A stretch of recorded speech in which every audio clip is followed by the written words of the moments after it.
അപ്പോൾ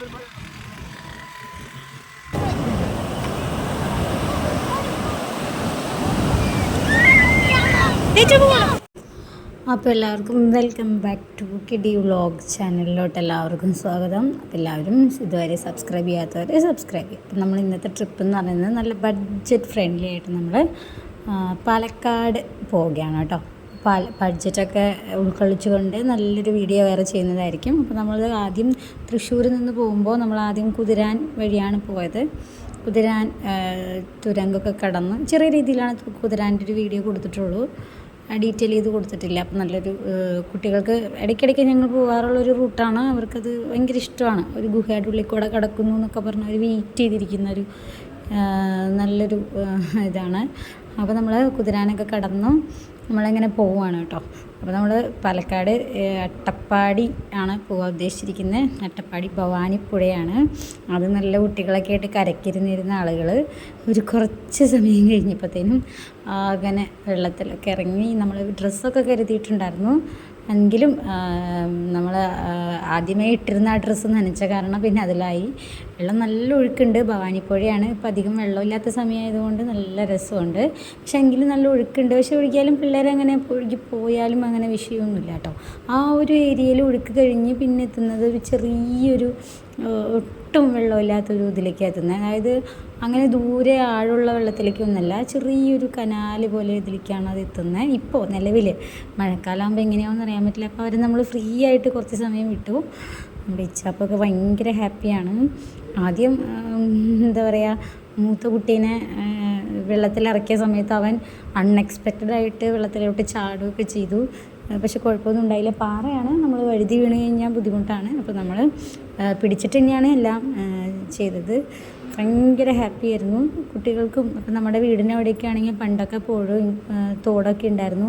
ഇപ്പോൾ അവർക്കതിൽ കുളിക്കാനുള്ള അവസരമൊന്നുമില്ല. അപ്പോൾ അവർക്ക് ആദ്യമായിട്ടാണ് ഇങ്ങനെ ഒരു കുളിക്കാനുള്ള അവസരം പോലും പുറമേ പുഴ, തോട്, കായൽ ഇങ്ങനെയുള്ളതിലൊക്കെ കിട്ടുന്നത് തന്നെ. അതുകൊണ്ട് തന്നെ അവർ ഭയങ്കര ഹാപ്പിയാണ്. നമ്മുടെ വീടിൻ്റെ അടുത്തുള്ളത് ഇപ്പോൾ ഒരു കുളമാണ്, അമ്പലക്കുളമാണ്. അവിടെ നമ്മൾ കൊച്ചുങ്ങളിൽ നിന്നും കൊണ്ടുപോകുമ്പോൾ നല്ല ആഴമൊക്കെ ഉള്ളതാണ്, റിസ്ക്കാണ്. അത് നോക്കിക്ക് നല്ല അടിപൊളിയായിരുന്നു. ആ പാറയുടെ അടിയിൽ കൂടെ വെള്ളം പോവുകയാണ്. ആ വെള്ളത്തിൽ ഇങ്ങനെ വിട്ടേക്കുവാണ്. അവിടെ നിന്ന് അങ്ങോട്ട് ചെല്ലുന്നിടത്ത് വലിയ ആഴമൊന്നുമില്ല. അപ്പോൾ അവരിങ്ങനെ ഒഴുകിയാലും മൂക്കിലോ വായിലോ ചെവിയിലോ ഒന്നും വെള്ളം കയറില്ല. നല്ല അടിപൊളിയായിരുന്നു ഭവാനിപ്പുഴ. ഭവാനിപ്പുഴയെ കുറിച്ച് പറയാതിരിക്കുക ഭേദം. നല്ല ഉരുളൻ കല്ലുകളായിട്ട് നല്ല ഭംഗിയുള്ള നമ്മുടെ കിഴക്കോട്ട് ഒഴുകുന്ന ഒരു നദിയിലൊന്നാണ് ഭവാനിപ്പുഴ. നമുക്ക് എല്ലാവർക്കും അറിയാം. അപ്പോൾ നമ്മുടെ കേരളത്തിൽ നല്ല അടിപൊളി ഒരു നദിയാണ്. അപ്പോൾ ഭവാനിപ്പുഴയിൽ ഈ ഒരു ടൈം ആകുമ്പോൾ വെള്ളമൊന്നും അധികം ഉണ്ടാവില്ല. മഴക്കാലത്ത് നേരെ തിരികെയാണ്, നല്ല വെള്ളമൊക്കെ വരും. ഈ ഒരു ഏരിയയിൽ അട്ടപ്പാടി അവിടെയൊക്കെ ആയിട്ട് ആനയൊക്കെ ഇറങ്ങുന്ന സ്ഥലങ്ങളുണ്ട്. ഈ ഭവാനിപ്പുഴയുടെ അവിടേക്ക് വെള്ളം കുടിക്കാൻ വരുന്ന ഒരു ഏരിയയൊക്കെ ഉണ്ട്.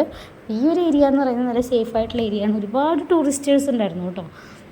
നമ്മുടെ ഓക്സി വാലി റിസോർട്ടിൻ്റെ ടൂറിസ്റ്റേഴ്സ് ഫുള്ള് അവിടെ ഉണ്ടായിരുന്നു. ഇനി അടുത്തതായിട്ട് അവിടെ നിന്ന് ഇങ്ങനെ കുറച്ചും കൂടെ ഇടുമ്പോൾ 1-2 മൊട്ടക്കുന്നൊക്കെ ഉണ്ട്. ആനകേറാമല എന്നോ അങ്ങനെ എന്തൊക്കെയോ പറഞ്ഞിട്ട് അതിലും വിട്ട് നമ്മുടെ ഒരു വിൻഡ് ഫാം. അട്ടപ്പാടി ചെന്ന് കഴിഞ്ഞാൽ കുറേ വിൻഡ് ഫാം കാണാം. നമുക്ക് എടുത്തായിട്ടൊരു വിൻഡ് കിട്ടി. ഇപ്പോൾ അവിടെ നിർത്തി ഫോട്ടോ എടുത്തതാണ്.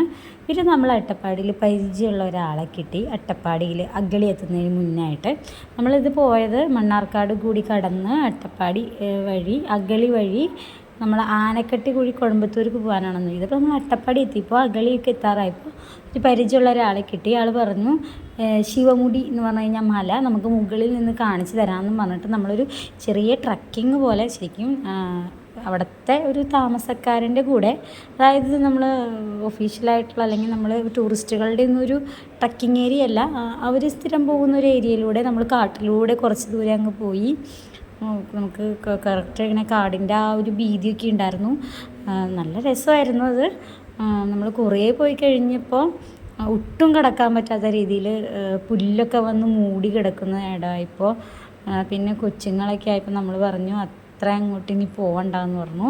പിന്നെ മാത്രമല്ല നമുക്ക് വേറൊരു സീസൺ, അവർക്ക് ശിവരാത്രിയാണ് ഏറ്റവും വലിയ ആഘോഷം. ശിവരാത്രിക്ക് ആ മലയുടെ മുകളിൽ പോയിട്ട് അവർ വിളക്ക് വയ്ക്കും. ആ വിളക്ക് വയ്ക്കാനായിട്ട് അവർ ഒരുപാട് വ്രതമൊക്കെ എടുത്തിട്ടാണ് അവരത് ചെയ്യുന്നത്.